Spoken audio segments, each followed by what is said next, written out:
Good morning. Oh, excuse me. Good afternoon. My name is Lori Ruth. I'm the legal director at the Women's Law Center. We are a member-based organization that works to achieve equality for women and children in the laws of Maryland.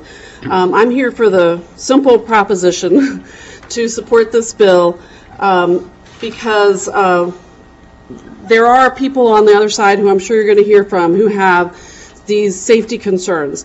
And the Women's Law Center would not support this bill if we thought that safety was an issue in this matter. The simple truth is there are no reported cases anywhere, and you'll note that the fiscal note says that at least 13 states and 100 local jurisdictions have laws of this nature on the books. They don't have any examples of any of these fears about public accommodation things happening. So we do support this bill.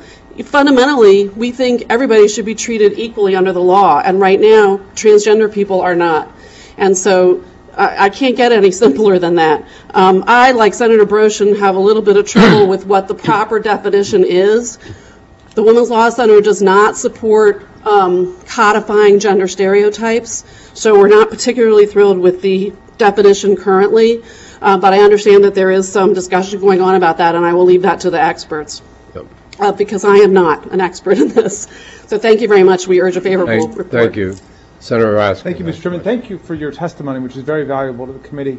Someone had suggested that we show the shocking video of the Marylander being violently assaulted in the McDonald's, I think it was, transgender. In Baltimore County, where I'm from. It was. And Baltimore County responded by passing this legislation, transgender civil rights legislation.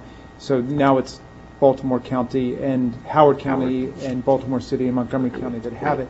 But I didn't want to do it because I didn't want to play to people's fears about bathrooms. But you know, to the extent we're talking about bathrooms, wouldn't you say that transgender people probably have more to fear from a bathroom than anybody else has, at least based on experience from a transgender person in a bathroom? Well, I absolutely agree with you, and I think I wouldn't want to watch the video, quite frankly, so I'm glad you didn't show it. But I think you're absolutely right. This is, as one of the prior people testifying said, this is a minority, and they are being systematic, they are often treated very, very poorly, both, physically, mentally, and every other way. They can be bullied. There are all sorts of things that happen to them, and there are verifiable incidents of it happening all over the country. And so, on the contrary, there aren't incidents in the other direction. Thank you very much for your testimony. Thank you.